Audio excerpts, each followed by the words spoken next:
नमस्कार मित्रों, मैं हूं डॉक्टर उमाश्री और मैं आपका बहुत स्वागत करती हूं। आज मैं आपको बता रही हूं बहुत खास जानकारी। आज मैं बता रही हूं किसी के पुराने वस्त्र यूज़ करने से क्या होता है और वस्त्र संबंधी किस तरह के टोटके किए जाते हैं। मित्रों, किसी के भी वस्त्र पुराने या नए किसी भी तरह के किसी व्यक्ति के वस्त्र यूज़ नहीं लेने चाहिए, स्पेशली जिन पर प्रेत बाधा की आशंका हो, जो हमेशा किसी न किसी मानसिक तनाव से ग्रसित रहते हों, जो व्यक्ति किसी न किसी रोगों के आक्रमण से ग्रसित रहता हो, तो ऐसे लोगों के वस्त्र कभी नहीं पहनने चाहिए। इसके अलावा जो नेगेटिव थॉट वाले होते हैं, अश्लील विचारों वाले लोग होते हैं, उनके भी वस्त्र कभी भी यूज़ में नहीं लेने चाहिए। ये परख आपको ही करनी पड़ेगी। इसके अलावा किसी के वस्त्रों के नीचे से कभी नहीं निकलना चाहिए, स्पेशली पेटीकोट या अंडरगारमेंट। उसके नीचे से निकलने से उस व्यक्ति की जो बाधा होती है वो उस व्यक्ति पर आ जाती है जो उसके नीचे से निकलता है।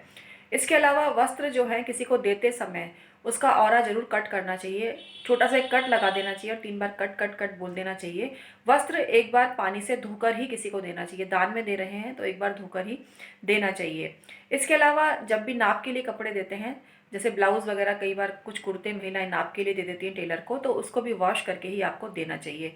वस्त्रों में ऐसा माना जाता है कि आपकी एनर्जी होती है और वस्त्र जब आप किसी को दे देते हैं तो आपकी अपनी एनर्जी को रिलीज कर देते हैं, दूसरे के पास पहुंचा देते हैं। तो अपनी एनर्जी को अपने पास ही रखना चाहिए।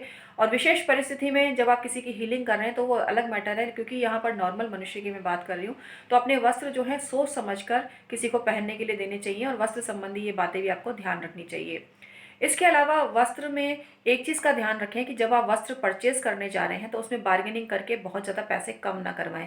विशेष रूप से जो काला और सफ़ेद रंग का कपड़ा होता है, जब आप कोई कुर्ता या कोई ड्रेस बनवाने के लिए लेते हैं तो उसमें बार्गेनिंग ना करवाएं। इसके अलावा अगर किसी का मंगल बहुत खराब है तो ऐसा व्यक्ति लाल रंग का कपड़ा मंगलवार को ना खरीदे, और मंगलवार को अगर खरीदता भी है तो उसकी बार्गेनिंग भूल कर भी नहीं करानी चाहिए। जो उसकी मूल राशि होती है वही अदा करके, वही पेमेंट करके आपको उसको जो परचेज है वो करना चाहिए।